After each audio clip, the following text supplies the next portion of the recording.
All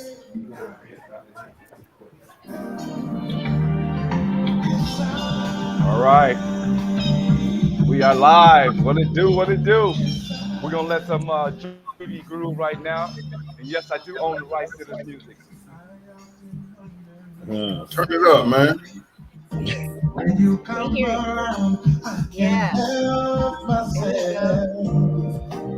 Those things you do got me addicted. You don't know it.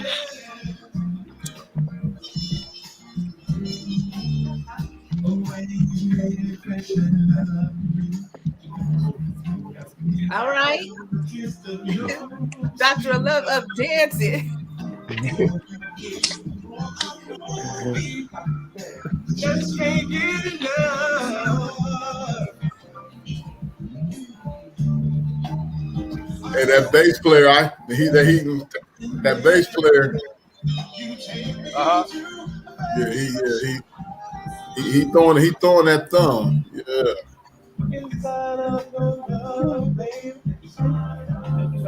Steve, what we talking about tonight? Yes, let's bring it down. Who's gonna bring me up to speed? Okay, so looks like what we're talking about tonight, which I think is quite interesting. What type of woman does it take to marry a man who has a demanding career? And what do professional athletes look for at a woman? So basically, I guess if you're an athlete or any other professional, you know, what should a woman expect is what I'm hearing that in terms of demands on the and what makes for a good match for a guy who has a demanding career, whether it be athletic or whatever. What's Right, important for him, I guess. right. So before that's the topic. So before we get into it, we're gonna go around the table and introduce ourselves. So I'm gonna go ahead and start first. Since I am who I am. I'm Stephen Pierce, the Doctor of Love. I'm a former president of the NFL Players Association. I'm a former wide receiver for the Cleveland Browns, and I am the Doctor of Love. I want to welcome y'all for coming out for one more Friday. So join us every Friday, 7 p.m. to 8 p.m. We'll be here for you to answer any love and relationship questions. There we go. Who's taking it from here? Okay, well, I am. Ball game. Oh, okay. No, it's always ladies first on mine. Okay, well, I'm Dr. Linda. As you know, I've been around for a little bit with Stephen with the Doctor of Love. I am a love and relationship coach, actually. So, marriage and family therapist is what I've been working as. I've worked as a counselor and mediator in family court. So, I have mediated many relationship disputes. And as well, I'm an author. And this is what I do. It's my professional career. And all right, I'm Miss Toy, the Fly Financial Female. Emphasis on life insurance and retirement. I also do social media marketing. I got a couple of companies now that I'm doing social media for, as well as myself and branding the Fly, standing for Finally Loving You, Financial Female. And I love being on this show. I always have to say that with the Doctor of Love on Fridays at 7 p.m. Pacific Standard Time. Catch us here. Oh yeah. Ball game. Hey, I'm the ball game, man. One of the Southeast finest you did out of Lincoln High School, played a little baseball in college. I have a degree in business administration. I have a master's degree in communication and human services. And I'm just the little brother. He's Mr. Him. I was about to say I'm that dude, but he got it up there. Yeah. So thank you guys for having me, and I appreciate Steve, Miss Linda, Toy as always, and everybody else who comes on to the show. Love you guys. More love. And we have our Hall of Famer on here tonight. Kansas City's greatest running back of all. You know what? I can't even say the greatest of all time because you know why? Marcus Allen was, Marcus Allen was and he went to our high school. He went to our high school. High school? Yeah, we all went to Lincoln High School. You know what I'm saying? The best high school in the world. So we Yeah, got nah, probably not. Terrell Davis, you name it. Yeah, it is. Y'all, got 'em y'all all. do got. It really is. Oh yeah. Oh yeah. We got fire. So go ahead and introduce yourself because you know I don't want to butcher your name. Oh yes, I'm Charkandra West. I was running back with the Kansas City Chiefs. Yeah. That's what's up. So Linda, let's get started. I see the third wave. Your roommate is trying to come in, but Someone is Man, you know, he got a late, like bad always. connection. Always late. He's always late. bro. He's gonna come on here singing for you guys. So the guys that I have on here, the NFL players I have on here tonight, they all sing in the NFL Players Choir. So yeah, we just got through doing LeBron James Foundation event. It was a private event. It was a great event, and then we did the red carpet at the ESPYs. So now we're also we're in LA working on America's Got Talent. So y'all, when you guys, it airs August 9th, so y'all come on and vote for us, vote for us and we'll be there. So I want to say what's up to Michael Myers. I see you, big dog. Hey, Doug Hawley. Hey, Doug is another NFL player. So Doug's been on the show a few times. We see you. Okay. I see you, Don Rucker. All right, let's go ahead and get started. All righty. Well, everyone, there are always many questions about, especially for the ladies, about what men want, what they need. But I'd like to think about what women want as well. However, our topic tonight is about what is it a professional guy, a career guy, whether he's an athlete or some other profession. But if he is a career-minded person, what type of woman or what is it a woman must know or should know that you would need most in that relationship in order to, I guess, be a support, be his backbone, or whatever you may want to call that. But what is it a guy needs? Well, I can start. Okay, Mr. Him, go ahead. I see you. Okay. So I'm gonna say patience. I would say number one is patience and understanding, just being able to understand. Like I feel like it's not a normal lifestyle. It's especially just being any kind of professional. You're gonna be just here. You're on someone else's schedule, so it's hard to make a lot of commitments when you're on someone else's schedule because you're not even in control of it, really. So it's hard to. How can you expect me to fully commit when somebody can be like, be here at this certain time and have to pop up there? So I would say patience. And number two, understanding that anything can happen at any moment. And I would need you to, I would say the hardest thing is just being able to be on the move at all times. Because you got to ask that person to kind of put their life on hold, basically, to follow your life, which you never know is going to end. Okay, I'm making notes of this. Yeah, I was about to say, ladies, you in the audience, you need to take notes. And then let me ask you, Mr. Him, to go along with that. You said patience, but it sounds like a little bit of understanding needs to be in there for a woman as well. Because you said you're on someone else's schedule too sometimes where they're telling you what to do and you may have already had plans. So do you feel like how should a woman understand that you calling and saying, I can't make it again? Not just the first time, but again. I can't. So even with that, I mean, it's a certain way. I feel like with everything, it's how you approach the situation. So if you approach the situation and y'all have that understanding where maybe you know I'm gonna have to like go do this, or I can't do this, or I can't, because like I said, it's the NFL, like it's not for long. So she got to understand, first of all, that my career could be over next week, 5 years, 10 years from now. So she got to understand that it's not in my control really, unless you just up and retire. But other than that, it's injuries. You got, like you said, you do marketing. You got marketing events that can come up. You got award shows, team shows, like practices. It's just a lot that can come up. So it's kind of hard to, like I said, make a commitment. So she had to understand that it's not personal. It's not me not wanting to do it. It's like this life. I mean, especially, I'm just speaking for a professional athlete, not just as a man. So just your time in NFL is not very long at all. I mean, it's not long at all. So I feel like you just gotta kind of dive into that and enjoy it, so you don't regret it after. I feel like a lot of relationships have problems because they try to be that main relationship while he's still playing what he's playing or she's in her career, and you don't get a chance to take full advantage of.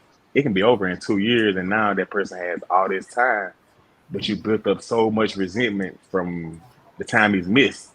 and he's actually there to give the time. Now he's like, I don't even want you here because you blew me off so much here, That's and a good point.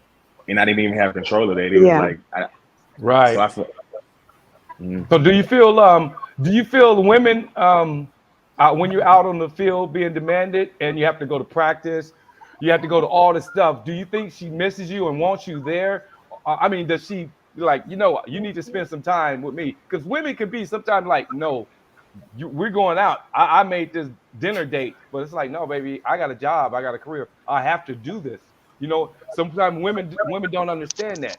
and I feel like a lot of times, because a lot of people look at it as a game, like it's just a game we're playing. But if you would actually like wake up at 7 o'clock and go there and don't understand that we don't leave here until 7 o'clock that night, you will understand that it's a tax, it's a job. Really, it's like a job.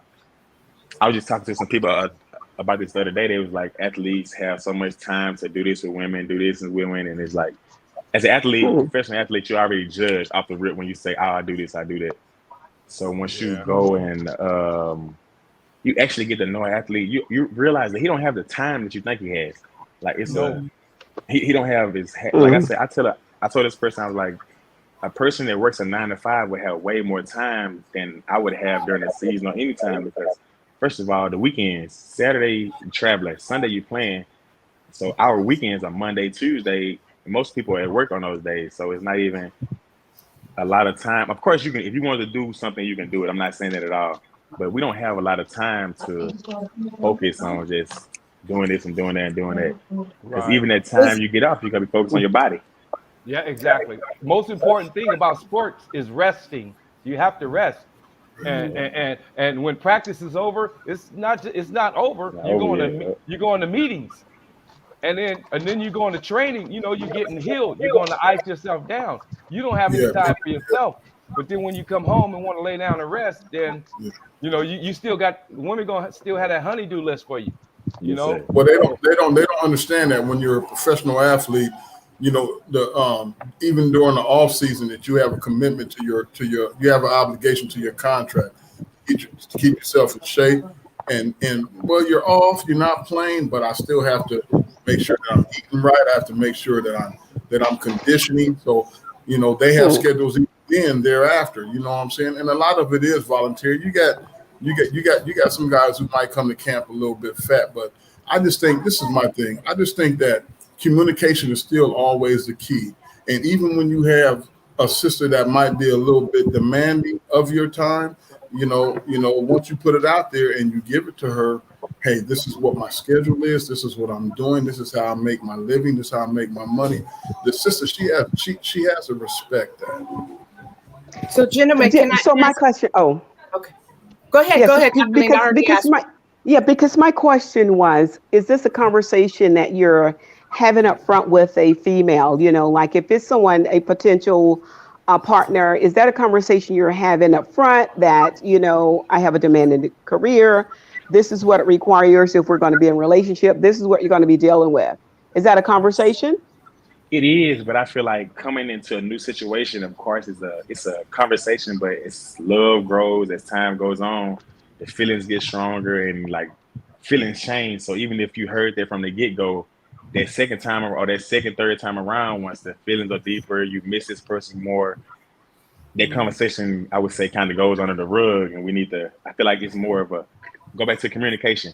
We have to communicate more to let y'all know as a woman that this is just not a one-time thing. Like this is going to be how it goes until I I wouldn't say have control of it, until I can be done with this career and focus more on you and my family, which I know it doesn't sound fair, but it's like a once in a lifetime opportunity. It's like a dream job, basically.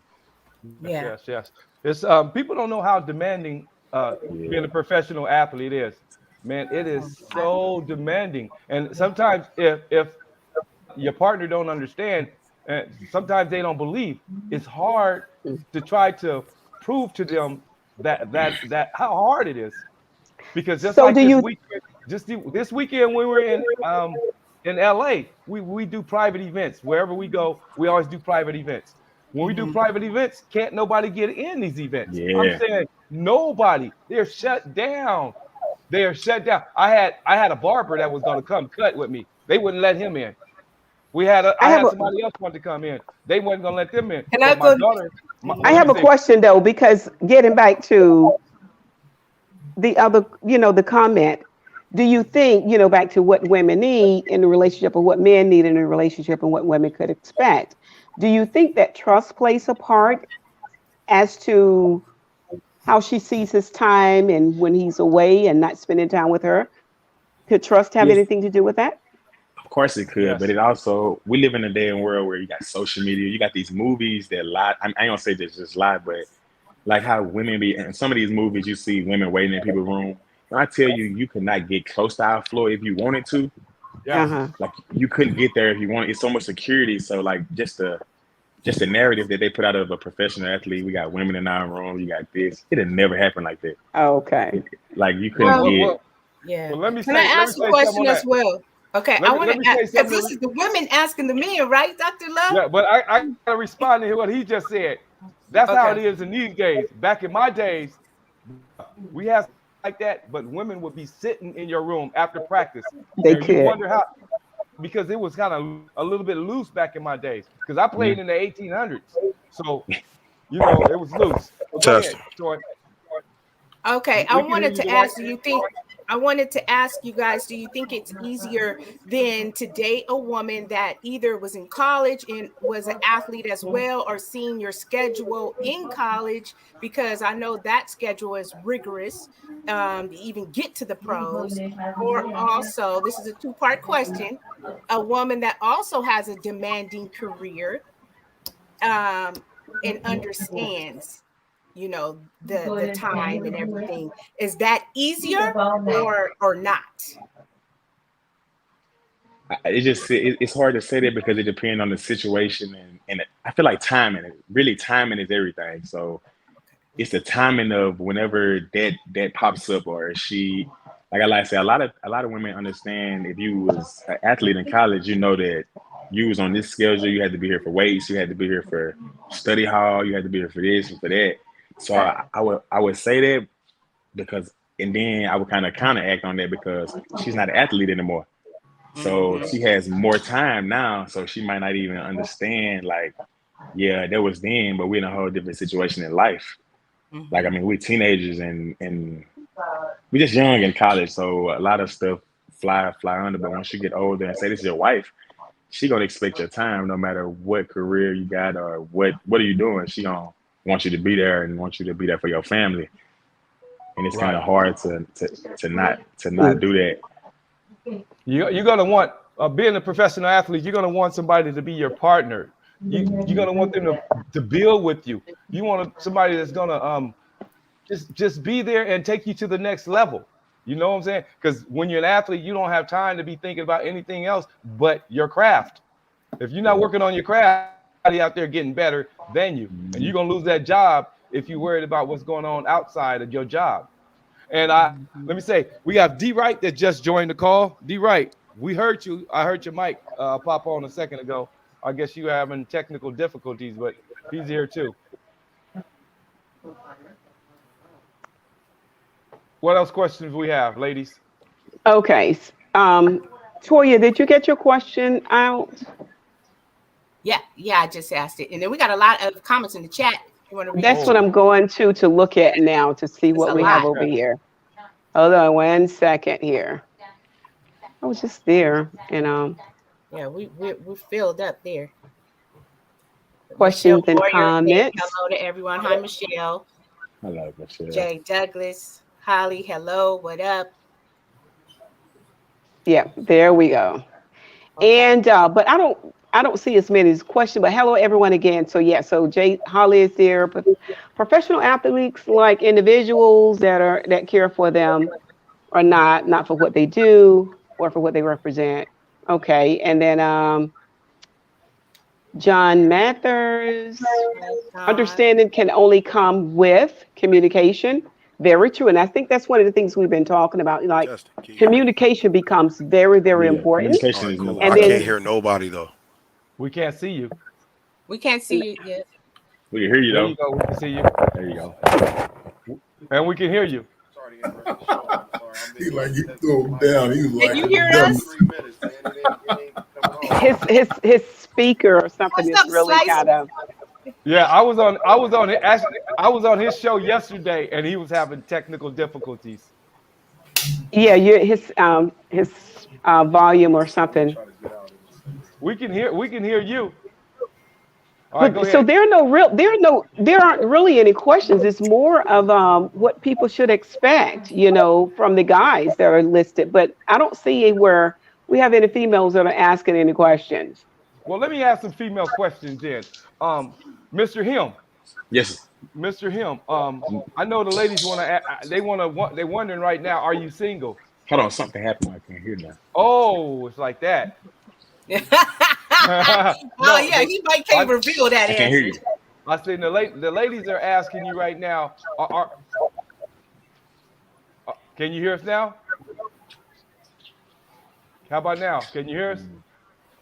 Hey. Are they sharing the I same can't hear what you're internet? saying. Let me ask Ballgame something. You're a professional with many hats, and you do a lot of different, things professionally that can be demanding upon your time.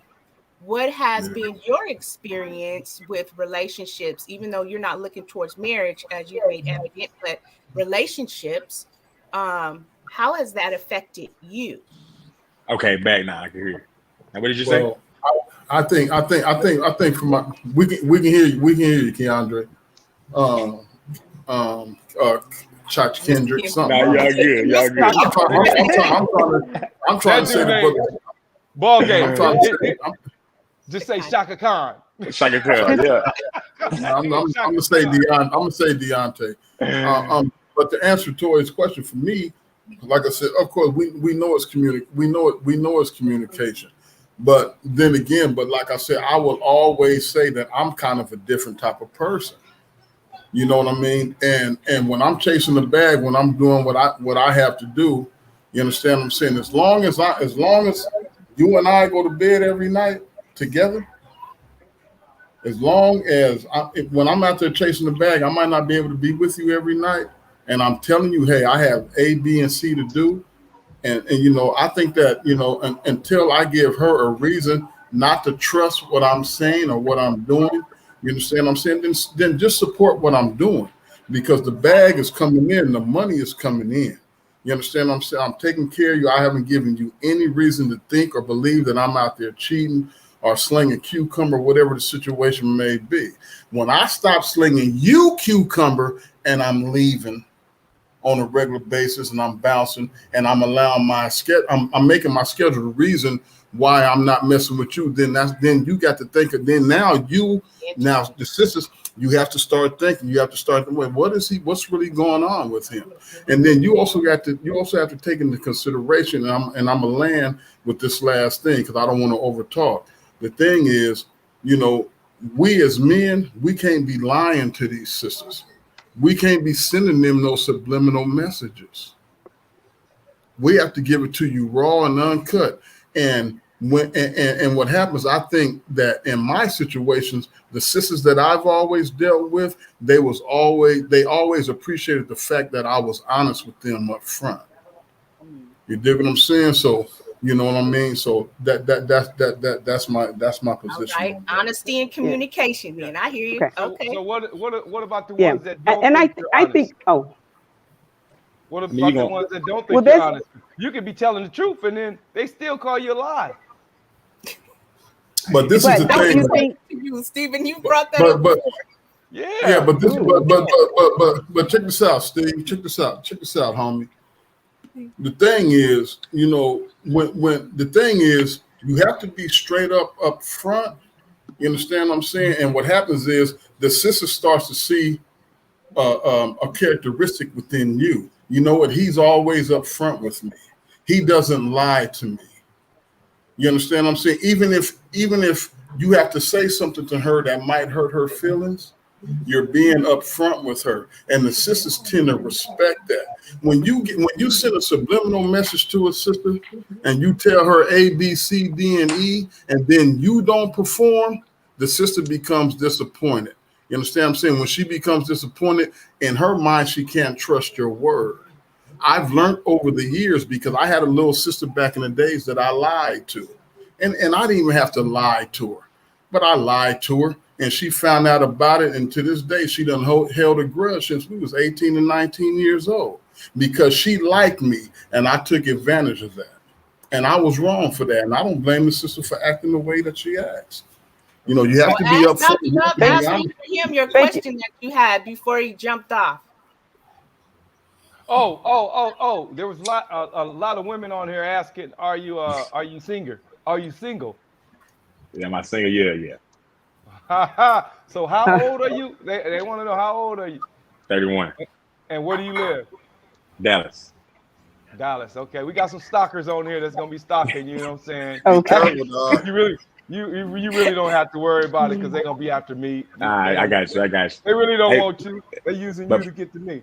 I already know, but back to what he was saying right then. So I feel what you're saying about being up front with them and all that, but you also got to realize we talk about athletics, right? So the women in those locker rooms saying it might not even be you, but one of their mans doing this and their man doing that. They all sit talking. It can kind of create some distrust in her, because she listens to all these stories and she thinking like, dang, these the guys he be with 24/7. So what is he really doing? Who is he really? Like, I feel like a lot of times it happen like that. Yeah. Yeah, that's why athletes have bad names. But I want to get Slice the Minister involved. So go ahead, Linda. Direct this to Slice the Minister. Okay, but maybe he should go, because I was going to do a couple of things. One, I was going to read the comments that we have, because there's some ladies that have made some comments. And then secondly, I wanted to bring something else into perspective to see if this adds light to what you guys are talking about. So maybe Slice, you should go next, and then I'll go to our audience. Can y'all hear me? Yes. All right. Sorry for the tardiness. I just got out of training camp, but I pretty much agree. When it's in the locker room, you got to think about it. You know, you have either you have your wife, you have your clique that you hang around with, because at the end of the day, all the wives are at home. The husband is out there, or the boyfriend, whoever, out there making all the money. So all the money is trickling down to her. She has nothing to do but to go shopping, chill, take care of the kids, take care of the home. And now everything that goes through her brain is negative and positive at the same time. So if you have someone who's been established, maybe in the NFL, maybe a wife that has a lot of money and a husband that's been established, you have a younger type wife, they are going to listen to probably 80% of what's going on, regardless how much she trusts you or not, because they already been to it. Now you got to think about the dude. So if he's always gone, yes, because I can say that I was divorced. That's why I divorced the first time. It was a trust issue. The trust issue was, I'm always traveling. She's always at home. I come home for a couple of days. I go shop, give her some money. She go back home. I go somewhere else, So she has her friends and her at home, back in Southeast San Diego or wherever. Then she got the friends she just met that's there, wherever city you playing in. Then you got another set of people, So it's hard. It's hard. I mean, my thing is, don't be married in the NFL. That's my thing. If you're gonna be an NFL or NBA player, don't get married, because you're gonna have to focus on what you're focusing on to make your career, and it's gonna be hard, because you have so much you have to balance with. I don't care what nobody say. Until you made it there, it's hard. You got women lined up all through hotels and practice fields, and you just have to have self-control, and that's the thing. If you have self-control, you'll be able to handle it, which I'll be able to handle it, right? I was young. I was 20, whatever I was. I was young. You know what I mean? So you give me 10 racks, I'm thinking that's $10 million. And I'm making that. Hey, look, you making $16,000, $17,000 every Monday, $18,000 every Monday. Now you tell me how you would react at 23 years old, 24 years old. You know what I mean? And now you have to listen to these coaches tell you what to do in the front office, and you got to listen to your agent. Now you got to go home and listen to your wife and do all the things you're supposed to do. Now you got your homeboys that's telling you, hey, come on, man, let's go out this weekend. Let's do this. And your wife saying, no, let's spend time with the family. But you're like, I've been busting my butt, working hard. It's so much. So that's why, You know, what I mean, Yeah. I'll shut up, but it goes on and on and Nah, on, it's man. like- It's No, too you know, I think what I hear in that is like what I really believe now, especially, you know, when you get older, that, you know, my philosophy is I really don't think that a guy, and even most females, but guy in particularly, is really not ready for that level of commitment of a marriage until they reach the age of 30. Because you're right, early into your career, you have a lot of things going on. I do believe that even with women, in terms of the way we matriculate, you know, into our adulthood, you know, the patience, the virtues, the honesty, the selfless giving. Those are traits or character traits that grow with you. You don't start out in your 20s that develop. And I think that a lot of relationships are short circuit because of that. And I see that as well as I do someone who's in the military, who's committed to the country, they have to travel. They go away, come back. The wife has been with someone else because he wasn't there. So I think when we're signing up and we are, you know, going through this whole dating phase, when we escalate to those type of expectations, two people really need to know what they want in a relationship, their relationship goals. Maybe those are things that haven't been discussed. Because when you have those discussions in terms of relationship goals, that give you an idea. If my goal is to be in, your goal is to be in the NFL for 10 years, maybe her goal may be to get a PhD or whatever the case may be. You already know there's little time in between, but it's the commitment, the love, and knowing where you're going that kind of solidifies the, you know, the weight, the patience that we're talking about, and most importantly, being able to always be honest in your communication, you know, so that you can consistently build trust. So I think it has to do a lot with relationship goals because everyone should know what they're signing up for before they get into it. And that's true. So that That's was true. my comment. Yeah. That's true. That's true, Doc. And I believe everything you're saying. But again, we're talking about athletes who got money, and we're talking about that type of And situation. young. Right now, right? And young. Yeah, that's why I say at 20 something, they're not even ready. Ain't no relationship. Hey, No, they're not ready. they're not ready. And, you know, and that's the case. Like I was with my high school sweetheart from Lincoln, all the way from middle school, all the way through Lincoln High School, all the way through college, all the way to the NFL. Hey D, I remember that too. You remember that? So Yeah. so look, anybody can say what they want to say, and I was committed all the way through. And once I got that So money, what was it? The money that was it? The money that it's the changed money. you? What? People can say what they want, money. man. It's the money. It's Yeah. the money. Like, It's the money. like we coming from nothing to something to now you have the ability to do whatever you want right there and there Yeah. at that time. Right then and there. So Yep. did you feel like, okay, let me give her like a stack or give her something and she should be okay Oh with no, that? she had my card. She had everything. She had So my that's what I mean. So then did you feel like the understanding from her should have came more because you feeding her, so to speak? You know, you No, giving her I think Yeah. both of us came from a place where we didn't expect what we expected. It came so fast, and then when we got there, we saved our money and stuff. But there were situations that was like, okay, growing up, we can't just go buy a brand new car and go help our families. We can't just go fly out of town whenever we want to fly out of town and come right back. We can't go to college and pay for our, like that stuff was happening at a place where, it was like, wow, we have so much money, and it's not even that. You're a young entity right. that don't That's why I understand. feel it's Yeah. so important Well, for see, these I- elders yeah. too to understand what the Mhm. finances that they Yeah, really I 16, 17,000 a week. They should at least be putting 1,000 away for retirement, or something. Which you're supposed to do, but again, but you know, but you're spending it. look, let me tell you. yeah, but you know I when gotta you say something but funny again real when you quick. Please let me say something funny to break the Okay. seriousness. Because Renee Parker said Mr. Him is fine, but too young, but fine. Hey, you better start. You better I start. had to read that picking up. comment from Renee. Okay, go ahead. Go. Hold on. yeah, so two My things. name, my Okay. name, my name must be under his. That's what it is. Yeah, that's what it is. That's That's all right. it That's what it You is. were funny, I bro. see you, Dr. Love, something with you under there. Yeah. Yeah, but it kind of goes back again to something I said a moment ago in terms of our maturity. You're just not there at 20. You're right. You're not expecting what's going to happen.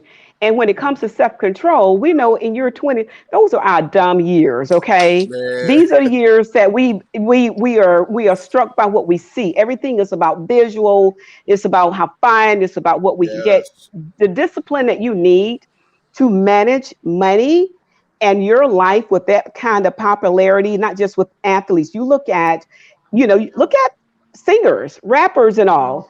You're just not in a place to handle it. And I think Marion, that early in life, I would just say to anyone, just wait, just give it some time. You'll get there. But in terms of some comments to get the audience involved, John said, as long as your partner is the only person in your life and is prioritized, she will understand. Great point. I still think it has a lot to do with age too, and how quickly people mature. Daryl said she should already know what she is getting into when you meet and date a professional athlete. And that's why I wondered, initially, if they understand the lifestyle, women understand the lifestyle of an athlete. And then are you quick to date a lady who does, if you perceive she doesn't understand it? Would you, how serious does that get if that's not where you are? And my So, question, go ahead. Go ahead. I just feel like with that, it's not a realistic answer or some goal you can make because you never know how big you'll go in your career or where it's going to go. So I feel like that has a lot to do with time. Like, say if you hit it big, you hit it, and you're doing amazing in your career, you're not gonna have the same time as the average player had. You're gonna be here, you're gonna be here, you're gonna be here, you're gonna be here. So it just, you don't know how their career gonna go. So that's kind of you don't. Yeah. But my question is, do you feel that it makes a difference when you're in your 20s versus when you hit your 30s? Well, he ain't in his 30s yet. He ain't in his 30s yet. I just got the. I thought he said it was 31. Well, yeah, he's still wild. That bro right yeah, now. so that's I love him. And that's why I know, and see, that's why your response is that way. But you will see when you hit your 30s, you just think a little differently. There is more discipline, baby. I'm saying even, a little bit more. No, I get the discipline part, but I'm saying not the discipline. It's harder. Like I said, okay, say let's take Patrick Mahomes. When Patrick Mahomes first came in, his wife or girlfriend probably wasn't worried about the girls as much as she has to worry now. Like, he's a superstar now. So all of that change, I don't care how, I mean, he got women 40, 50 years old. It still don't change the fact of if they see $500 million behind his name, you have women. It don't matter the age at that point because I like it. It's a status, it's a money. So and I get the discipline, but it's hard to make those goals at 35, 30. It's still hard to, because I play with older guys too, and if you got this much money and you on this level, you still gonna be this 18-year-old, this 21-year-old because you still living right now. Man, you still, and that's what I'm saying. That's just the reality of it. So, check this out. What y'all think about Russell Wilson? Though? What y'all think about Russell Wilson though? Because they're asking in the chat. What about Russ though? Look, Russell's a good role model. He's a good man. Role model. I'm gonna tell you, this probably was a point of his life too, because he was a rookie. And he been through what we've been through too. So I mean, yeah, I'm not gonna sit here and act. I'm not gonna sit here and act like none of us was ever in that situation, because we all was. When you become an athlete and you become mature, yes, there's a point to where okay, I gotta settle down and I gotta start taking care of our future and his family and stuff like that. But I'm gonna tell you, when you grow up, and let's all be real, the first thing a woman would say, "Oh, I need a man with some money, a job, and all this." So now you got a player that's in the NFL, NBA, whatever they are. What's the scenario now? What is you saying now? You still want that dude with the job, or do you want somebody that's established financially where you can still hit your dreams and they already hit their dreams? Or that's the question. Well, see, I think that what you're saying is something that women do desire, but this is not about what women desire. This is about what men are desiring, what men's expectations are. This is about how men handle their success, their fame, their. It's about you and your discipline. How ready are you in your 20s versus when you hit your 30? Are you more disciplined then? Would you suggest a guy in his 20s start out the way you're in that area, or would you say, you know what, hold off a little longer, because I'm not saying it's easy to manage, but does it get easier to manage the older you get as you mature? That's why I say it depends on where you're in your career. Right. And let me chime in. You know, that's why I think it's so important right now, especially that I have a couple of nephews that's coming out of college, two that's about to go NFL and one about to go NBA. And the reason that's Miss Linda, thank you, because that's the reason why I think that it's so important that and they say all these NFL and all these professional sports organizations has mentorships and they have these, you know, supposed to be personal development and all those things. But from what I see is that they put people in these young brothers' lives that don't necessarily live the life. Exactly.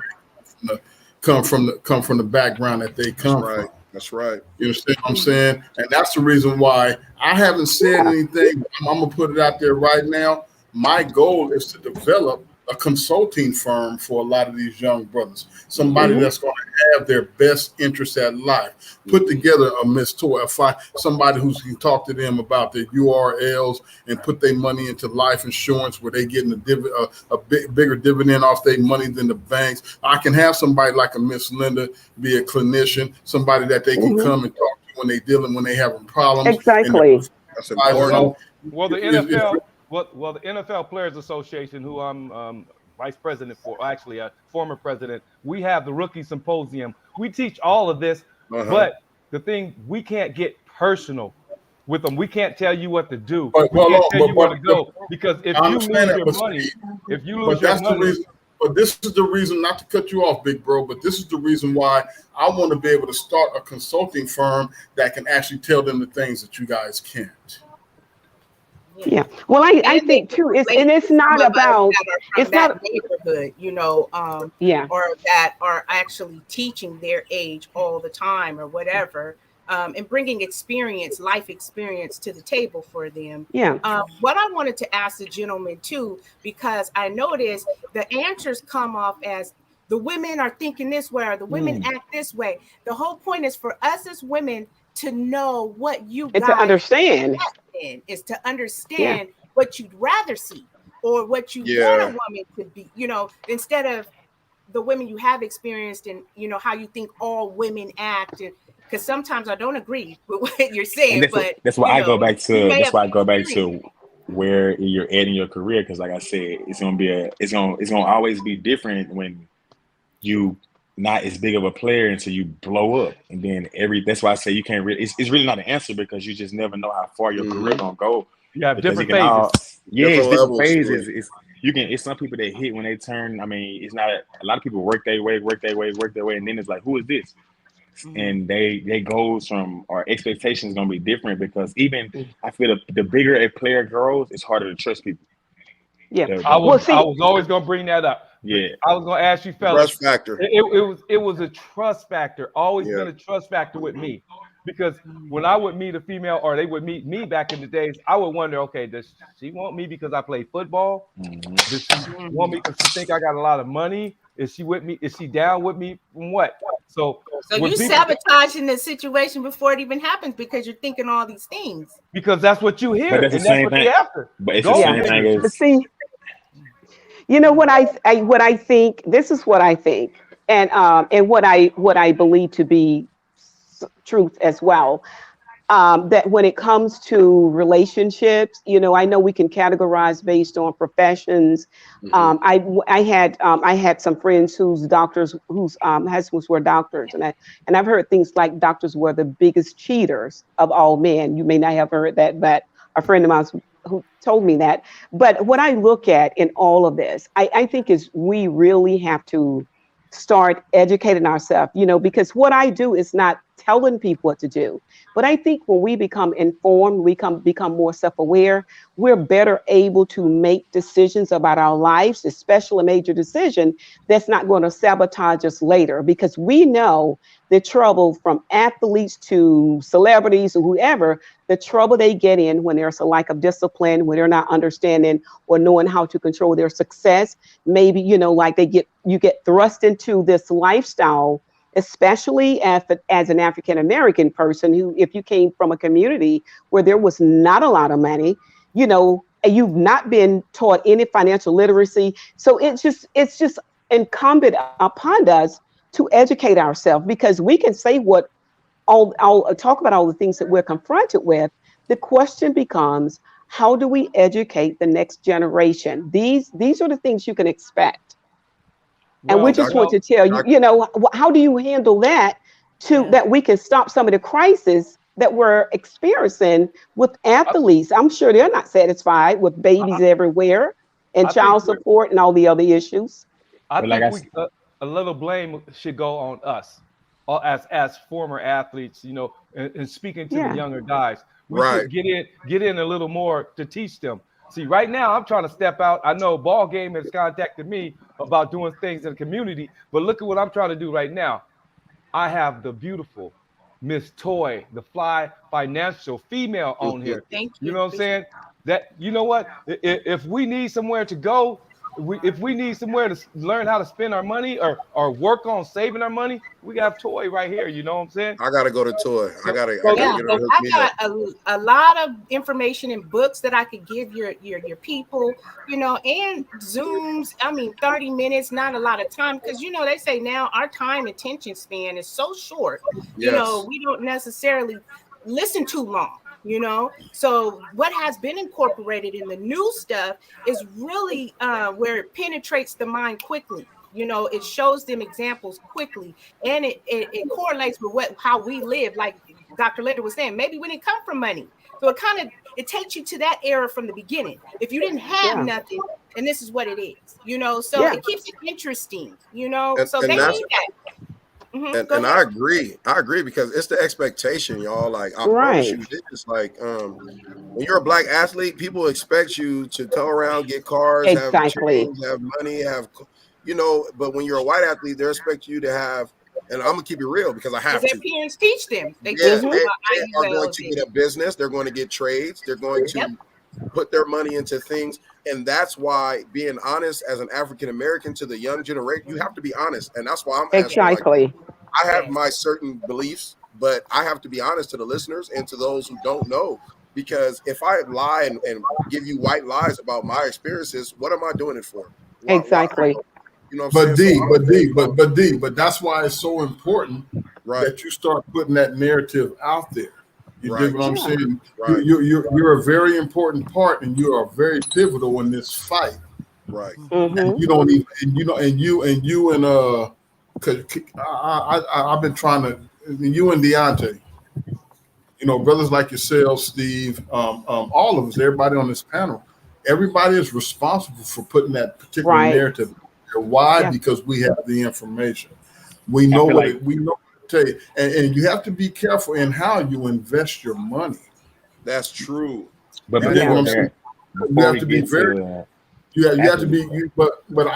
Exactly. But I still want to go back to the original topic. Just to stay on topic. How does successful men? How does women handle that?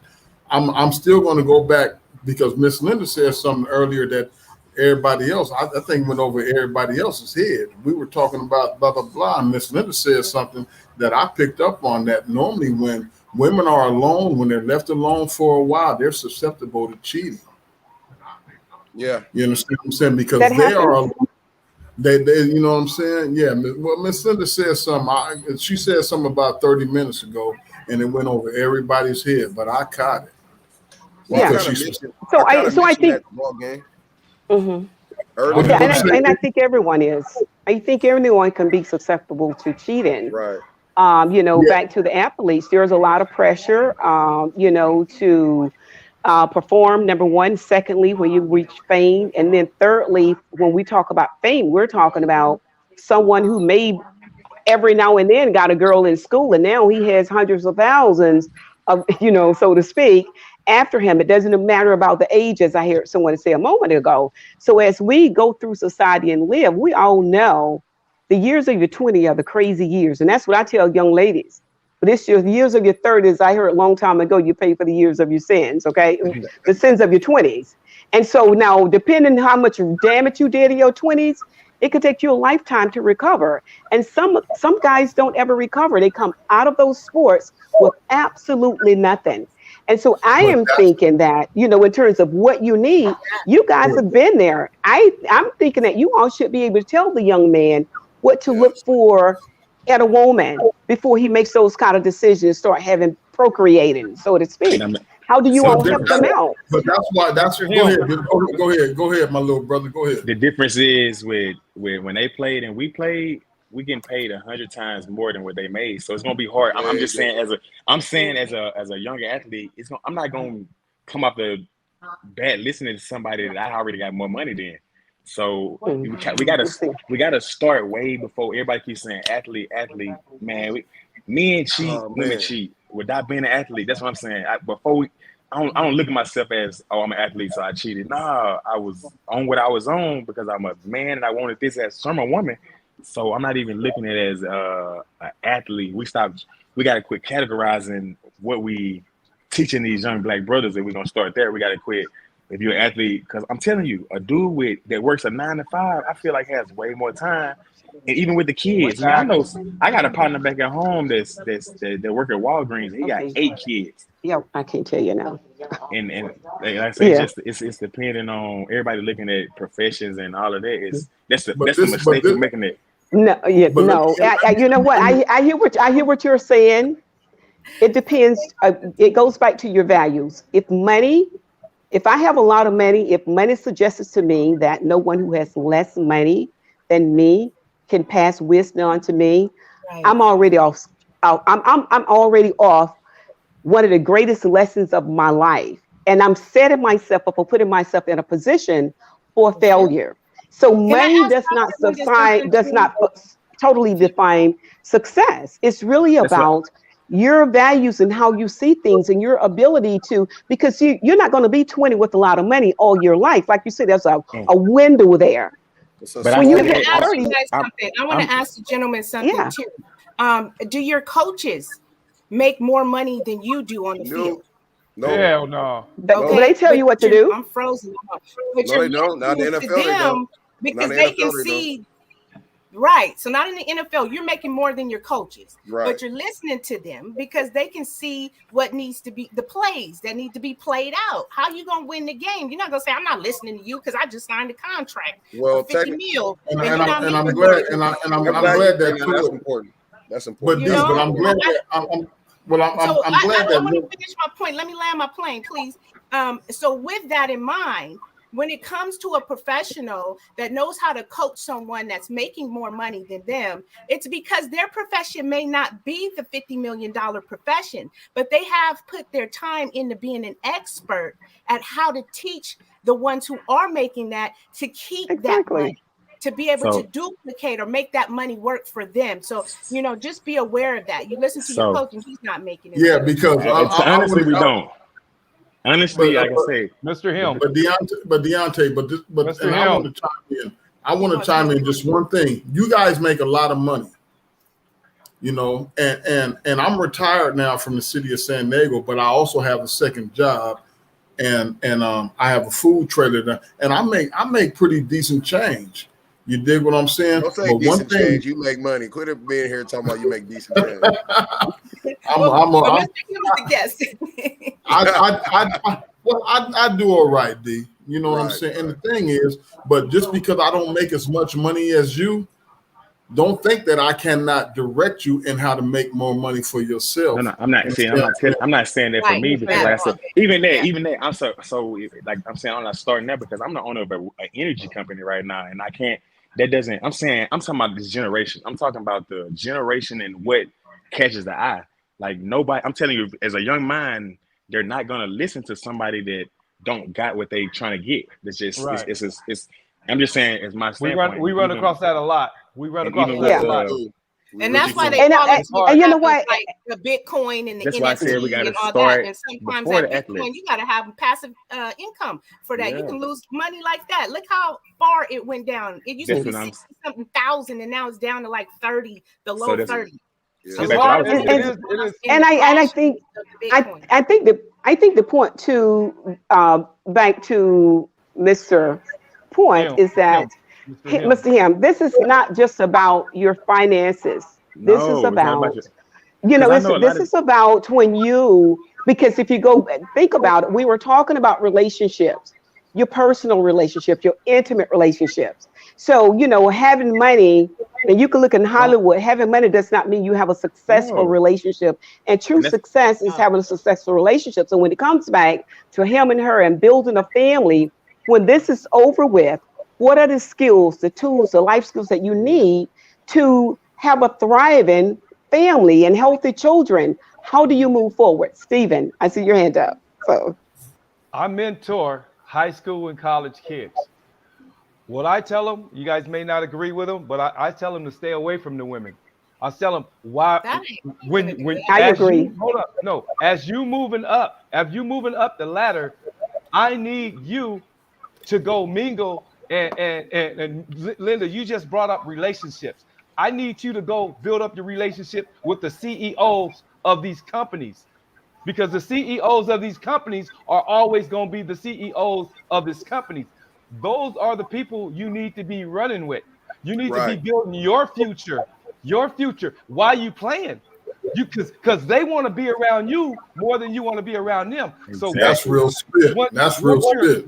once you're done with the game, Yeah. you still have the relationship with them, Exactly. and they're going to mentor and teach you the game. So it's the relationship that you can build outside of the females. I always say, leave the females alone because they're always going to be there. Females But are you know what I always like? going to be there. That D. Wright said too. I remember previously. He said that the money did change his long time relationship, because now they got this money and they get to move and do all kind of stuff. So it impacts the decisions and the trust and that the they make. So it is Well, a pivotal part that they have to it's- understand how to handle it. How do I it's handle this? All this pressure. It's unfortunate that happened. That's the reason why I think it's so pivotal that I put together this consulting firm so I can. So when they start having these, when they need questions answered, when you start seeing some of these unhealthy activities, and I say unhealthy because if you deplete you make it, yeah, they are. If you make 2 million, but you deplete that 2 million by going out to buy bull crap stuff that is frivolous, things that don't mean nothing. You know what I'm saying? You spending money on imagery. I mean, F that. That's a bunch of bull crap. No, knock it off, young brother. This is what come listen to what I'm saying. I might not get your money, but just give me an hour. And that's why I said, I get that. But what I'm saying now, the reason they're not gonna listen, I'm just saying is what. So time. I'm gonna tell you how times change. Times change, and I'm not. This is no sensitive stuff. This is not a subject I'm getting on or having no judgment about. I'm just saying it. 10 years ago, gay people couldn't get married in a church. A gay couple can go get married in any church they want to get married in. So with social media and all that, I didn't have. When I was in high school, I didn't have access pictures of click of a button to talk to a lady in England. Now I can click on social media and get in contact with this woman there. So the temptation in life, when y'all was playing or when athletes, so I said we got to quit. We got to, first of all, to change any of this, we got to quit categorizing men. We all men, no matter what job we got, where we at in life, we're men. So we start coaching men and stop coaching athletes. We stop coaching athletes. We stop coaching by profession and teach all the men the same qualities. We'll be all right. But we all categorize it as athletes, and that's what I'm saying. I never looked at myself or been categorized as an athlete or no money, because I know some dudes with all the money that can't go talk to a woman because he don't know what to say. So that's why I don't agree with the whole the money. Why doesn't he know what to say? I think I was about to say that. No, Can I say something? Two things I need to say. One is remind us of the time. It is 10:59. Number one. Well, we said we may go over. Okay. I said we may go over. And so, but the point back to Mr. Him, I'm glad you say that. And if you notice, I kind of reference more than just an athlete. I talked about military. I talked about doctors. I talked about other. Okay, so because it's really about when we start talking about life, and once we start to labeling ourselves as a role or a title in life, we have missed the most fundamental things about humanity and how we develop as humans. And so there are some necessity, there are fundamental things that are coming to all of us in terms of our wants, our needs, and our desire. And most importantly, reaching our goals. It doesn't matter if you're an athlete or a doctor, whatever the case may be, or a common man. Your success as a human being will always be around vision for yourself, who you are, where you're going, and as well self-control. Yes, And if you ma'am. have no And that's- self-control with you need self-control with or without money, because you need self-control Exactly. to get to where That's you're right. going. Exactly. Okay, and So we didn't always so have the money. that's not a money thing. So it's That's right, about exactly. that, the Asking me fundamentals this, of life. that goes along with that, Dr. Linda. You are so right. Self-control. Now, let me ask the men. When somebody tells you you can't do something, because I heard Dr. Love said he tells the boys, don't, you can't mess with the women. Don't mess with the women. Does that make you want to do it even more? Like, does that entice you? Because now No. they saying, don't do it. You can't do it. Sometimes when a little kid, you tell them don't touch something. Now they want to touch it even more. I mean, that goes And back that to Adam and Eve. depends on, when that Eve depends on the didn't individual. touch- Individual, and that's why I said we're coaching. We're trying to coach everybody the same. And it Yeah, goes. Yeah, depends and that's where it came from with Mr. Yeah. Him. When Me- you said me- stop putting them in a box, is when I Yeah. thought of that question and what Yeah, Dr. because Linda yeah. said about self-control. We You can't setting tell up the somebody you can't do something, because then that's But like gonna make them want Sir Kendrick said, it depends on the individual. Your belief systems, how you were raised, how you raise you know, it. It starts way back before you got money. That's what I'm trying to say. it starts way back then.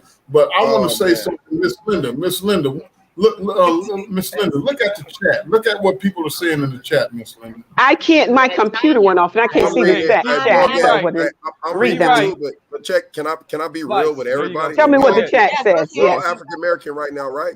All right. When I grew up, and that goes for all my peers, the first thing we do say, hey, I want to go to the NBA. I want to go to the NFL. I want to be a doctor. I want to be a lawyer. I want to be a fireman. All of those professions make money. Mhm. A woman, oh, I want to be a princess. I want to be a queen. I want to be a supermodel. I want to, or I'm just making, no. I'm in Nobody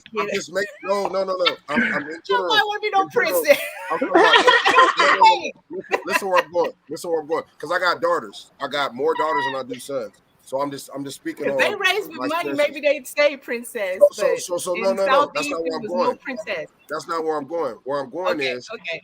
the Let's persona go. of when your child leaves your home and get into the elementary school or whatever it is.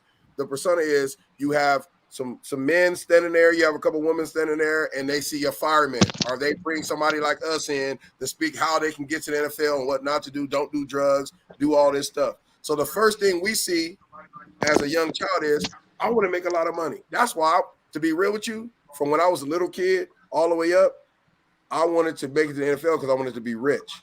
So when I had a relationship, my whole perspective was I need to continue to make this money, regardless if I'm married or not. I want to be rich. And I'm saying that's how we got to be real to our generations. We have to tell them the truth in order for them to understand. Because look, I know people may be saying, "Hey, we're not talking about professional and money," but it's true because every little kid that I speak to and mentor to, they all either want to be an athlete or be something that makes a lot of money. In order to do that, you have to understand what we're talking about. But see, in Yeah, the day, Can I answer that for a woman's perspective on that part of man-wise? It's true. We all want to have, and I think women want to also have positions that have money. And like Ball Game said, to me, it goes back to your family roots in where you came from. Because even as a woman, if father wasn't in the house, I wasn't saying I want to be a wife. My dad wasn't there, so I don't know what a wife looks like to that degree until I got older. So when I was younger, I wanted to be an actress. I wanted to be a writer. I wanted to be a newscaster. Like I had actual positions that I wanted to be. And that's because of my household, how I grew up. So I don't think all women want to be the princess or the queen, unless they see their daddy treating them like a queen or where you from, or where you come from. Because a lot of people like to say, "Well, I'm from Louisiana," so it wasn't no professional athletes. I mean, to be real, it was us growing up. I seen the dope boys without the money. That's what you're trying to be. So I mean, at that point in time, I was trying to be that because I wanted. I mean, that was fly to me. So that's what I'm saying. It depends. It's the time. We being honest about it. Yeah, that's what I'm saying. Well, so we know where you from. Where you trying to be? I was trying to be a rapper. It's about we got to keep it real with them. Like I mean, we got to keep it. I mean, a book like we got to show them. We always tell everybody the good. We never talk about the bad. We never talk about this. That was the point I was making earlier with, not wanting to listen. I'm going to use it as an example. I had a nephew who was doggone good in high school, went to college, and even, and you guys know, even in high school, young girls are running behind you. My nephew had 3 or 4 children before he could even come through college. And we're talking those type of things. You guys know that's out there. You know that's where they're headed from. But it goes back to things like life skills, money, vision, goals for your life. You can't allow stuff, fame, and money to get the best of you. You can lose it as quick as you have it. You gain it. But it's about those choices you're going to make that will impact your life for the very rest of your life. They need information. You make your own decisions, but guys need information with where they're headed. Let me ask Stephen a question. Let me ask Stephen a question first. Stephen, 1 second. Stephen, what are we doing time-wise? It's 11:06 or 8:06 your time. I announced that we probably will go over because actually we supposed to have 2 more people on here earlier. So I said we're going to go longer. Okay. But success, like what you just said, success. Man, I know more, to be honest, I know more of my homeboys back in the hood that has way more kids than that guy that's very successful. That's what I say. So we got to quit measuring success, and we treat everybody with the same level. These kids don't grow up having these expectations. They know that it's okay to go get you a job and support your family the best you can do. It's not all about success. And I think the biggest thing is I don't want a kid to listen to me because I was in the NFL. If that's the reason you're listening to me, you should stop, because you don't have the chances of you making to the NFL are very slim. The chances of me making it are slim. So we can't teach them I don't teach kids as an NFL athlete. I teach them as a man and the mistakes that I've made. So I don't even try to tell kids what to do or how to do it. I try to correct their mistakes or give them advice, because the more we give them or tell them what to do, the more rebellious they'll be. So said that earlier. Yeah. So I say, like, with the women, they agree. It's not even about teaching a man or a woman. It's about raising people, good people, right? Treat this person how you want to be treated. There we go. So we got to quit categorizing. That's why I say I agree with the women. I hate to ever say. Only thing about the women thing is the professional athletes. Man, I would. You got to start way before that, because the things that we do as professional athletes, a lot of us did way before we ever got in it. Like in college, I feel like I was worse in college than I ever got close to in the NFL. I don't think you could be worse than college, because boy, right now, oh my goodness. Hey, your nickname, you're not Mr. Him. Man. Hey, you're not. We're gonna have to go get you some help, Doctor. Hold on. This is Mr. Him. Hey, you should change your name to Mr. Swagadocious. Yeah. This dude, you guys, these women, crazy. These women want to know. Rita says that, right, John, I cannot relate. This is not helping me in my single life. I'm 56. I understand the financial part. I want to know how to get and keep that man. So she wants to know how to get and keep that man. What type of woman is a man looking for, I guess, is what Rita, what do you want to know? What specific do you want to know that a man can I answer? Can I answer, Rita? Look, I'll talk to Rita. I just think, the way you keep a man, I mean, that's a very complicated question, because we men, we tend to seek, we tend to wander. I think it's just in our nature, unfortunately, for women, but I just think, the way you keep a man, I don't know. I just, this is cliche, but just be a man's piece. But at the same time, one thing that I will do, despite what my convictions may be, I will say that it's still up to a man. I still think that we as men, we need to respect, understand that the things that we do can hurt women. The things that we do can thwart a woman's trust. I think that the things that we do, I think that we as men, we have to be a little bit more responsible for our communities. Mm-hmm. We have to be held accountable for how we treat our women. Mm-hmm. You understand what I'm saying? Toy, just give me a second. Give me 1 second. and I think that when we do mess up, you understand what I'm saying? Be able to be a man, stand up in the mirror, make that change, and admit to when we become fuck boys. Admit to that, and just my thing is just do what we can to protect our sisters, man. That's just where I'm at. So my question, Ms. Rita, I could never answer that question because I never kept a man. So that's the first mistake. Y'all asking us to keep man, and I How don't do do you that. keep a man anyway? I don't know. I don't know that. Like, I don't know. Oh my goodness. I never Wow. and that's what I'm saying. And I'm not even taking it there, but it's a question that you can't ask a man because I don't know how to keep a man. I've never tried to keep a man. that. So that's why Very good, very good. And, 'Cause yeah, and it depends. I want to. Oh, depends go on on, the Toy. man. I'm sorry. I was just trying to read a little bit of the comments because people are feeling like the show is not going the same way that it normally goes because they do have a lot of input too. You usually read the comments, Dr. Linda. And I can't see them now. I don't think. So I just want to read a little bit of them. Okay. John Mather says this show is completely different type of show tonight. Okay, so I guess he wanted to be heard as well. So when Ball Game was speaking, he said that was 100 Ball Game. You was on point.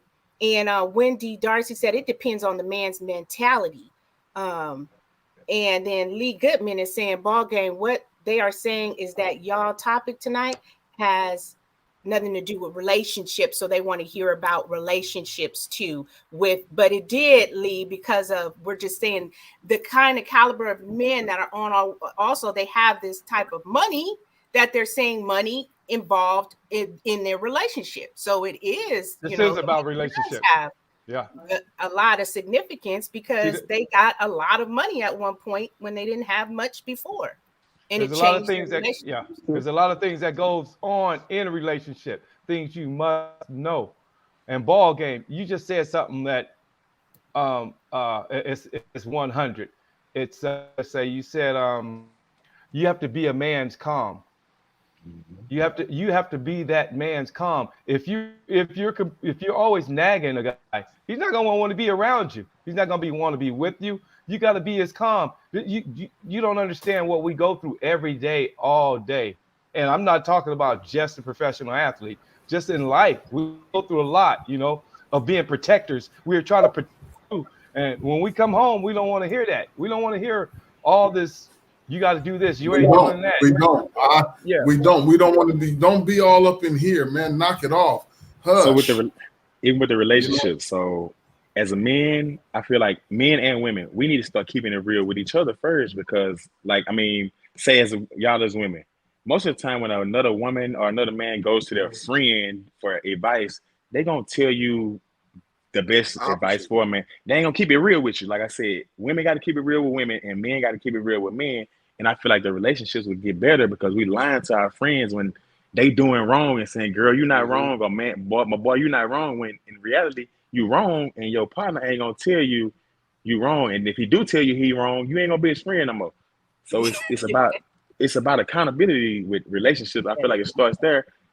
Even with the partners, most partners never. If you did something, the partner not gonna be like, "Oh yeah, I did that," or "I did this." No, you're gonna try to go around or flip the table on this woman or flip the table on the man. So it's just about being accountable to each other. And men, we got to start holding each other accountable. And women, y'all got to start holding each other accountable too, because most women say, "I don't mess with other females because of you don't care.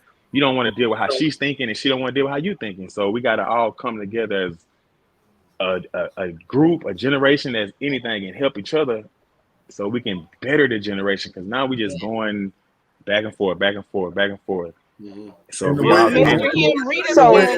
how can she keep you? That's what Miss Rita said. She said she's tired of vacationing by herself. And how can she keep you then? Okay, Miss Rita, I know I don't know you, but if somebody asks me how to keep me, you're not gonna keep me. Ooh-wee. I'm not saying if you asking me how to keep me. I'm not saying. You're not meant to be kept. Yes. No, I mean I'm meant to be kept, but if you don't know me as a person, just being around me, knowing this, that's why I say I can't answer that. Not for you, Ms. Reed. It's not personal. But if a woman has to ask me what I like or what keeps me here, I'm not staying. I'm not gonna be there. She needs to get that to know answers your question, Miss Rita. Put that time in, Miss Rita. Yeah, and I think that, like we get these blanket questions, like what does a woman need to do to keep a man, or, back to the whole thing about a professional, about an athlete, whatever he is, like how does a woman or what is a man looking for? I think most importantly, along with what does a man want, a woman needs to know what she wants. And what There we I think go. one of the most dangerous things that we do in society when it comes to relationship selection and the people we choose, number one, we have no clue who I am. There are like 4 fundamental questions that people need to understand about themselves before you try to engage within a relationship, because you're going to always choose the wrong person based on what you know about yourself. Number one, who am I? Those four questions are, who am I? That's very important. You don't know who you are. Anyone will get you where you think you want to go. You don't even know where that is. 2, Lean the blind. where am I from? You're not just from your parents. There's a deeper part of you, a spiritual essence of you that's so much deeper than what you have and what you intend to get in life, or what person comes into your life. The third question is, what is my potential? What value do I bring to life and to another person's life? A lot of people are showing up because of what they want, not because of the value I can bring to your life. And I'm talking about the intangible values. Yes. Trust, support, commitment. Where is that? Why are we even talking about cheating and all and money? If those are your values, I can tell you right now, you're going to talk to you. Circuit yourself. And you need to know that much about yourself. That 4th question, my destiny. Where am I going? So if I'm going north, why would I connect with someone going south? You need to know yourself, where you're going, your vision, your purpose for your life. I'm not saying that you have to arrive, but you need to know what drives you. What are your values? If you don't like a certain type of lifestyle, why are you trying to connect with someone? Because you love them, or they look fine, or they have money, and now you think you can change them to become who you want them to be, and now you're impatient. You hurt. Women, men, we need to get ourselves together. Ladies, it's not about what he wants. Sometimes it's about what you want. But and you need to figure that out. But Ms. Linda, how long does it take for us to get there? Because let me finish. This is a 2-part question. Okay. How long does it take for us to get there? You understand what I'm saying? And then over let's say a time period of maybe 3 or 4 years, you're dealing with a particular person. When do we set a particular boundary where we decide, okay, there's something that needs to change in this particular relationship? Okay.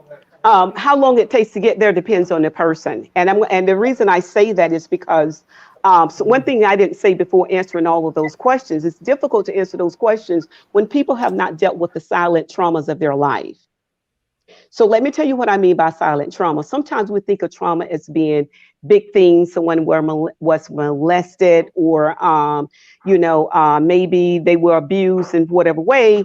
And so they got trauma. They have PTSD going on, or whatever the case may be. But silent trauma are those little words that were spoken over your life that you were never going to be anybody. Mm-hmm. Or that thing where you have to deal with, where you dealt with your father never showed up. You felt abandoned and rejected by your parents, or whoever the case may be. So what you do now, when it comes to those intangible needs that you want, you will sacrifice your vision. You're becoming a whole person who you want to be, and mature into that simply out of needs. So we have intangible needs that people are striving for, because I need someone to help me feel whole. And I'm under the persuasion, whole people are ready for a relationship. People who are not whole, if you need a relationship, you're not ready for one. But when you desire a relationship, it means that you have become the person that you need to be.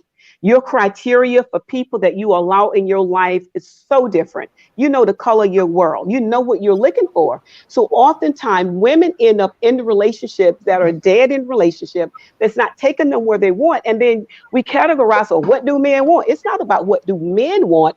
What does the man want in your life? And what do you want? How did you come together? How did you all vet each other in terms of your relationship goals, your values, your morals, your financial goals? Where are you going? What do you want? Yeah. Can we get any of that connect? Yeah. Well, you know what? Yeah. I don't want to cut you off, Dr. Linda, but we were talking about time span and the notes are. I just think people are really engaging once we allow them to engage too. They are. The notes are going. Now they're going. The chat is going up, and they said they started liking it once we were reading some of the stuff in, and they're like, now they like the show because they're getting involved as well. We keep them involved. Yeah. So go ahead if you want to read the title. What was the title again? The title. My phone. The topic basically was, what does a man want? A professional person, and I just think men, but professional person who has a demanding career. What does he want, or what would he expect in a woman? That he considers. And you all of us are professionals, but we're talking about men. So you have 4 men that's given the perspective of the truth. Right. You know what I mean? So I think it's fair that we should get that, respect of, okay, this gentleman must have been through this gentleman must have been through this. But I'm speaking from an African American from Southeast San Diego with gang affiliation. I was told I couldn't do nothing. I was told I wasn't going to be able to make it out of my hood, my neighborhood. I was told I was going to have a baby at 17. But hold on, D. But you know what? We were all told that, and and you were still one of the pioneers. You, Steve, myself. We talk about Keith Mitchell. We talk about Terrell. We talk about Mark. We talk about Patrick Rowe. We talk about Steve Taylor. There are so many people that came from that particular. We talk about Dominique McGuire. And that's where I was going. Ball game where I was going with that is, it don't matter how you got there and what you're going through. That's the whole point. The point is, if we can come back and season people, whether they play sports or not, and let them know this is what happens out there. Because I tell you, I was the most committed husband in the world. When I got my first paycheck, period. When I got my first paycheck, things changed immediately. Oh, babe, let's go get a house right now. Oh, okay, cool. I love you. Let's go. Oh, let's go do this. Okay, babe, come on. Let's go fly here. Let's go buy all these clothes. It should have been, let's think about where we want to take this marriage. Where should we both want to do this? Where should we? And we didn't have we had knowledge around. But you see what he's saying? D, let me interject on what you're saying. What the young brother is expressing is what I've always said on this show for the past 6 or 7 months. Now my message and my delivery might be a little unorthodox, but it's exactly what this young brother just said. Period. He was committed to his wife. He did the right thing. His inclinations was to be true to his woman. Right. You understand what I'm saying? And then in certain circumstances, that might not be enough. So then where do you go from there? Okay, let me say this again. What I said, in reference to women, it's all human beings. There are some things that are fundamental to all of us. When you are vetting for a life partner, we need to slow down with the butterflies and the sexuality and really to have real conversations about who we want and where we're going. Because people have not answered those 4 questions I mentioned a moment ago, it's why they cheat. Can I ask you a question? When you don't get that, you are constantly looking for more. See, self-fulfillment is not in another person. Self-fulfillment is knowing my purpose in life, who I am and where I'm going in life, and what person helps me to become my best. What person brings value to my life? That works for both men and women. I have 4 sons, adult sons, and I would always tell them, men have to be just as careful as women. Women go into relationships for the wrong reason, just as men do. And so people have to decide. With all the people I've counseled with premarital counseling, one of the questions I always ask, especially if I have a group, is why are you marrying this person? Why did you choose this person, and why today? And the needs are always the intangible things. We call it love, but some people need their basic needs met. They have not learned how to be self-sufficient. Some people are dealing with security issues. They don't like to be alone. So some people are dealing with abandonment and rejection. So we go into relationships because of intangible needs that we see in someone that we feel we can get. And when we're disappointed in that, when we're disappointed, we move on. We're focusing on two people. This is not a two-person conversation. This is a six-panel.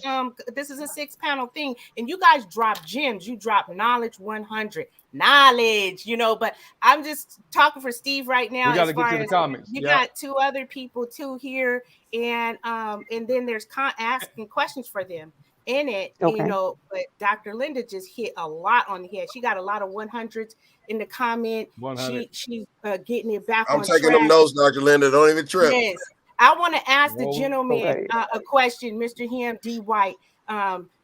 In the beginning, when you were younger, would you say you would not want those butterflies and that good feeling with a woman? I mean, I'm going to be honest.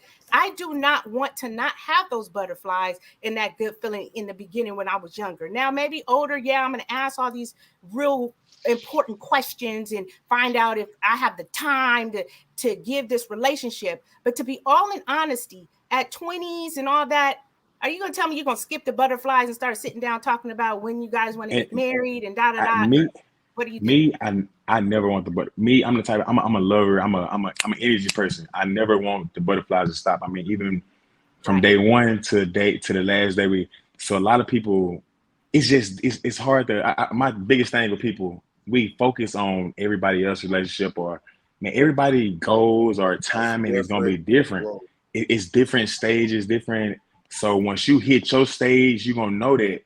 So I can't tell you, or I can't tell D. Wright or Steve and them, ball game, I can't tell them when their time is going to be, because they going to feel that when they write. So I feel like right now in today's world, we set a lot of people up for failure by telling them, oh, you need to be married by here, you need to have kids by this, you need to be doing this to have this much success. So it's already, it's putting people in the mind state of they're behind. Or I'm not okay because this person got this. Yeah, so that's what we messing up at is, man, I'm gonna tell you something that people always forget. Yeah, they try rushing. So we always say the first thing when it's beneficial for us, we say God made all of us different. Not one person on this earth is walking with the same blood, the same DNA. So everything we do is different. So you got to find what works for you, when it's gonna work for you, and the right person to make it work with. And I feel like we'll be okay and stop. I'm telling you, the worst thing I see now in today's world is everybody say relationship goals. Man, that's so stupid. Like, y'all chasing another relationship. Yeah, you don't even know who those people are. They never met those people in their life, and they see a pretty picture in this relationship goals. I'm like, man, that's stupid as hell. Yeah, and you know what? And relationships goals are not set separate from the person that you're building a relationship with. Exactly. So when I mention relationship goal, I don't know what other people are, but when I mention relationship goals are goals that you set with the team. No, I'm not talking about. I'm talking about I'm talking about like social media. I'm not talking about like social media. Yeah, and so I tell people stop looking at that stuff. They don't know any more than you do. Exactly. Listen, you guys, listen to people who've been around a while. I'm over 60, okay? I've seen a lot of things. I've been 20 before. There are so many games going on, okay? So, and I know young people sometimes like to think that it's something new.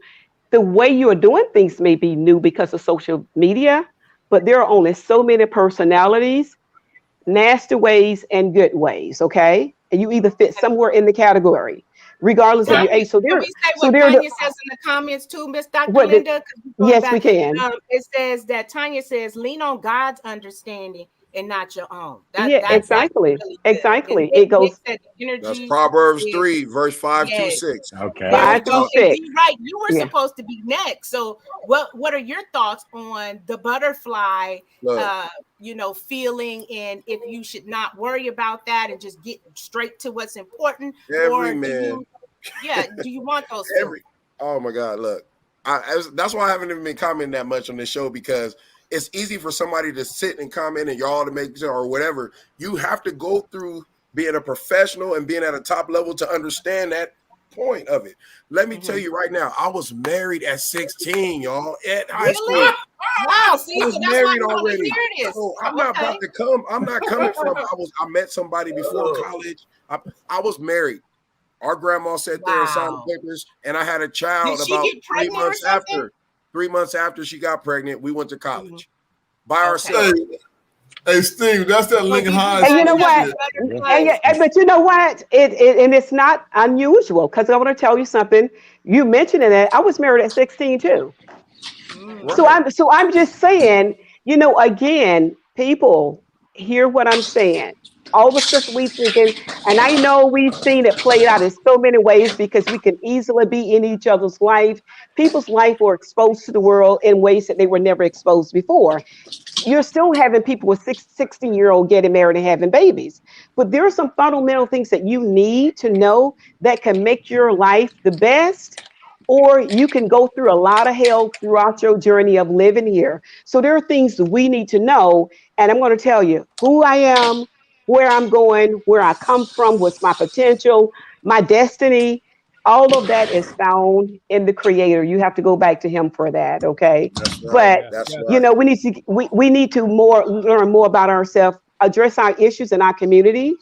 Was speaking to someone about this earlier today. We have not dealt with the trauma of our past. We still have attributions from slavery in the way our parents were raised. Our fathers, some of our fathers and grandfathers, man who has been stripped of them, and we're expecting these young guys to know how to be a man when they were already diminished. They grew up in an environment. So we have a lot of things that we have to talk about to help bring us up to Can where I we just need add to on to be. what I was saying? And our time is so up. Yes. This is gonna take me 2 seconds. I've Yes. seen the comments. Yes, you can get married in San Diego, the state of California, at 16 Yes, years thank old. you. As long as you you have can. consent, you can get married. You sure can. Secondly, when I was going through all of that, you have to understand, I've never seen my real dad a day in my life. See? I'm right here. So, Yeah. Steve, so yeah, that's his favorite line. So, what I'm saying is, you have another black man or Latino or whatever it is who was raised by a mama who's teaching you to be good to a woman, but there was never a man in the household for you There to you even go. learn from. So then we're going through college on our own. We're trying to provide. We don't really know how. We got uncles and things of that nature. There's nothing like your own daddy. And there's nothing like you having to figure stuff out your own. And when you get to the promised land, whatever God blesses you to get to, you have to figure that out. And now your trust for another man is diminished because you didn't even trust your daddy because you don't even know who your daddy is. And so, okay, I grew up without my dad, Exactly. but it's the go ahead, bro. And that's just from my perspective. Yeah. And that's So- probably Good perspective. about 85% of African Americans that's probably in the league right now. A lot of them came from nothing worse than we did and didn't have daddies. Some of them didn't even have mamas. So for somebody to come and say, hey, I don't understand what you're saying. Well, maybe you should listen and let's talk about it and make it better to help the other. Exactly. And that's so what with the daddy thing, I'll say so I didn't grow up with a dad or I don't look at that as so once again, when I say women know how to be, they want to be treated. So we looking at our daddies, how to treat women. Why we not looking at our moms of how she wants to be treated? What makes my mom happy? What makes this woman smile? What makes her sad? So once again, we categorizing everything. We can learn so much if we stop teaching the young men to learn from the men. Man, I feel like I learned more from women.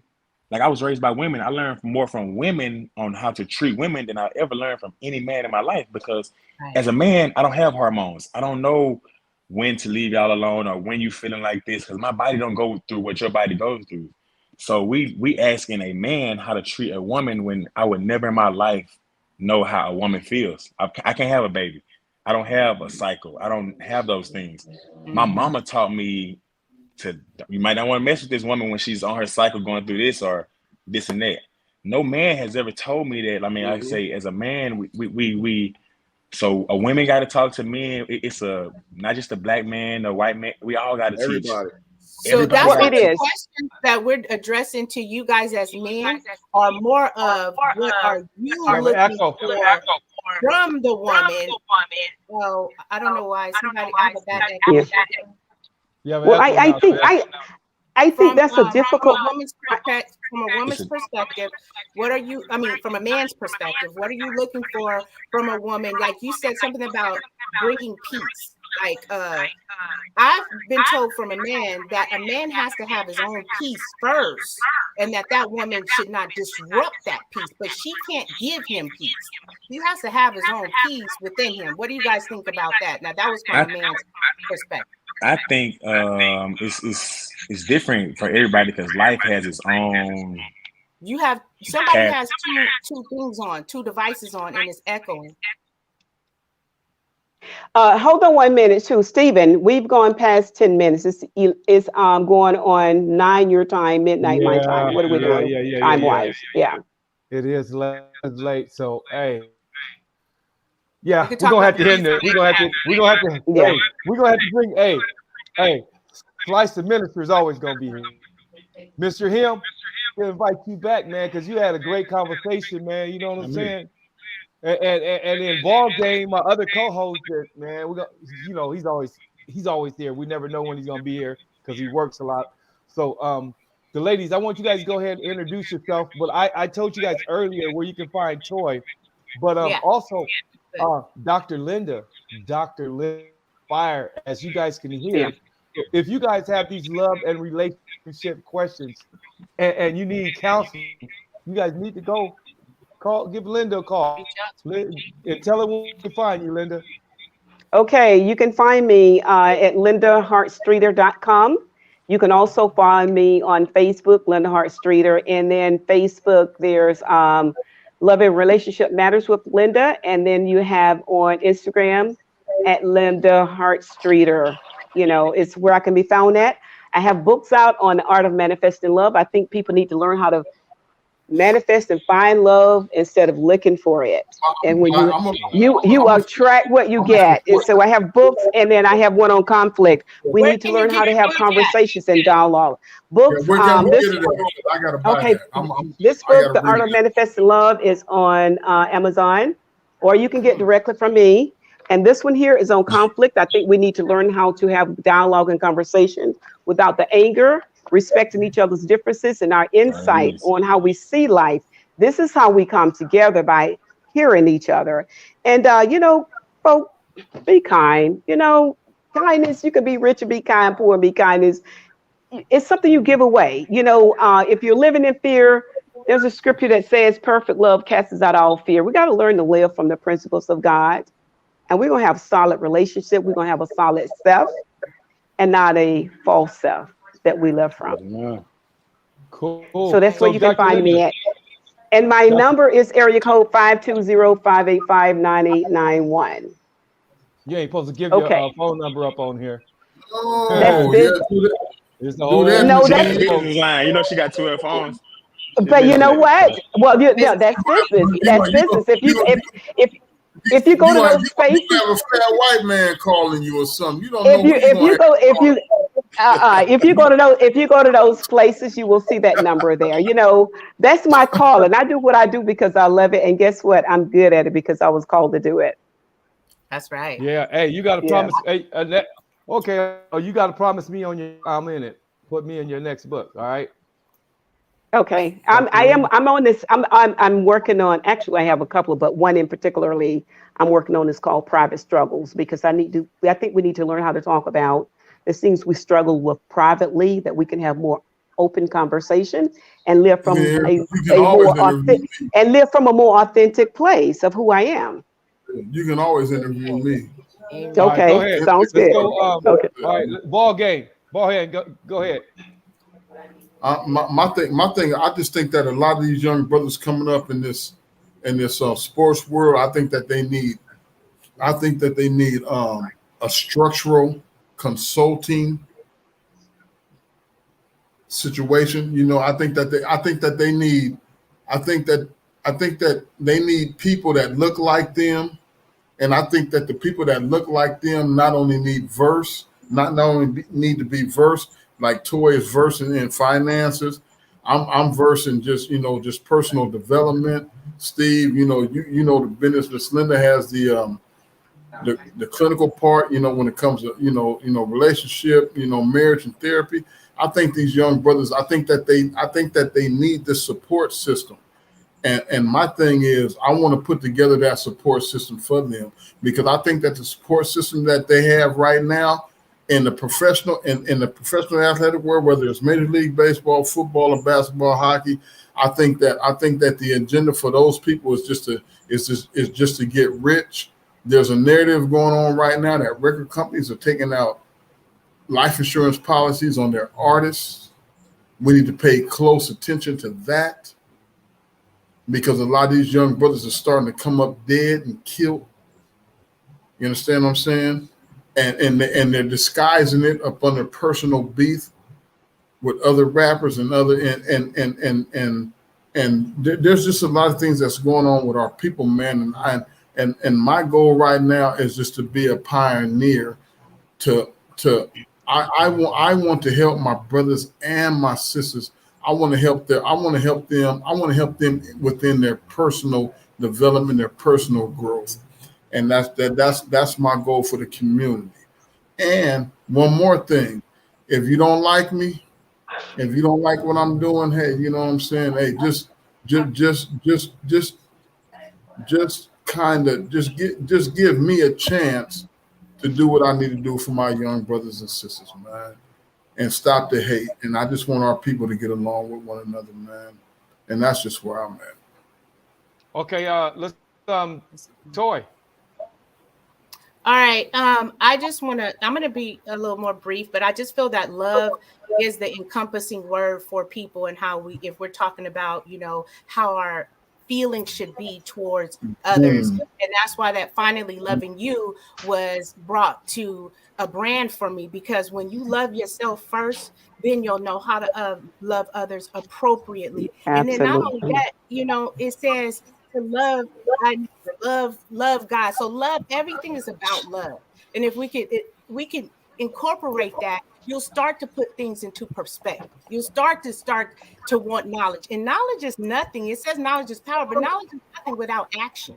So once you learn it, then you gotta do something about it. You can't just let it go in. So that's what I feel like with what Ball Game is trying to do, what we're all trying to do for the community, is give this perspective in an interesting way to this new generation, in a way that they can understand we were there and now we're here, and let us just help you understand. Now let me see you put it into action. Come back, give me something that you did that I gave you. And then once they start to do that, and once they start to teach others, it sounds down into their heart, but you just listening to it, but not putting it into action. Nothing sounds down, and the heart is where everything brings out, your actions and your knowledge, not your head. It comes from your heart. That's why the Bible said the heart can be treacherous. Who may know it? Because it's what you desire is how you do things. So I just hope and that more people will start to desire to want to do better, by seeing how our generation has, made mistakes and respect the wise. So that's what I want to do. I love being able to be a part of groups that are doing things like Zooms or actual activities in the communities. Don't forget about me. Invite me. I'm on Fly Financial Female on Instagram, TikTok. You can also reach me at howmoneyworks.com/Miss Toy. And you can reach me on there.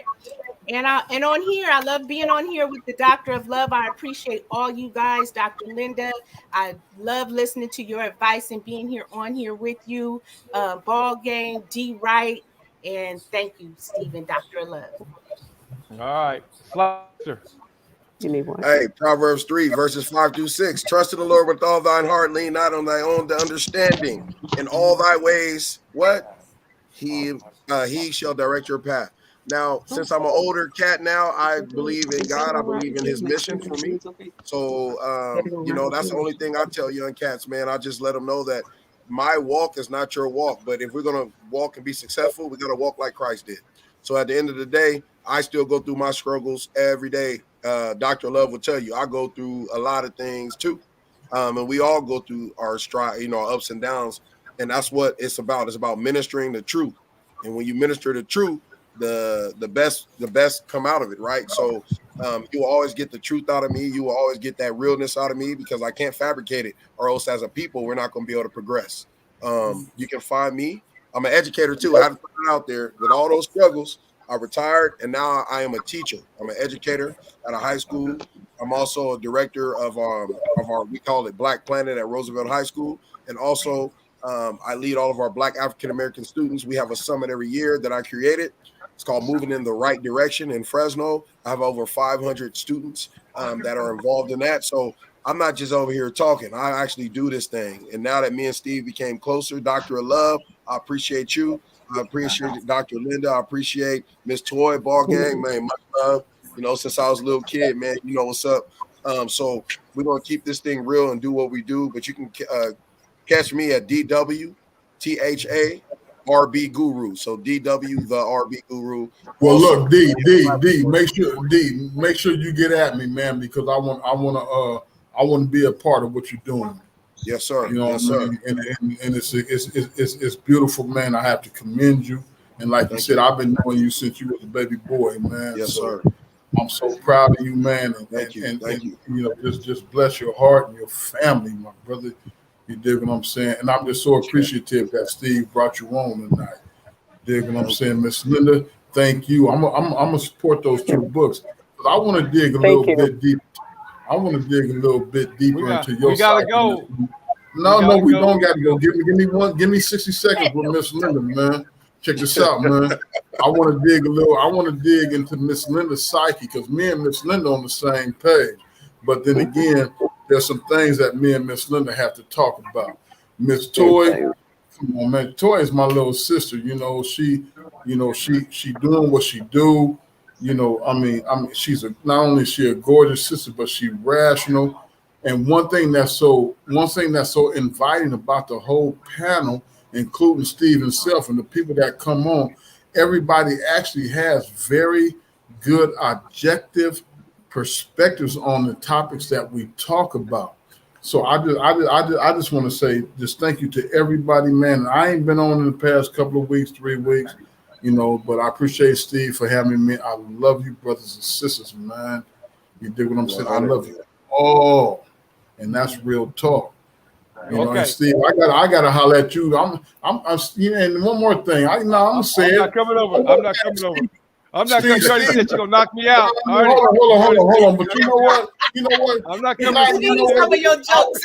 No, yeah, I was impressed with Steve tonight. He didn't come with no bull crap. I didn't have to say I'm gonna hit you in the. Steve. Normally, Steve would try to come with that. Nah, man, knock it off. We ain't on Family Feud.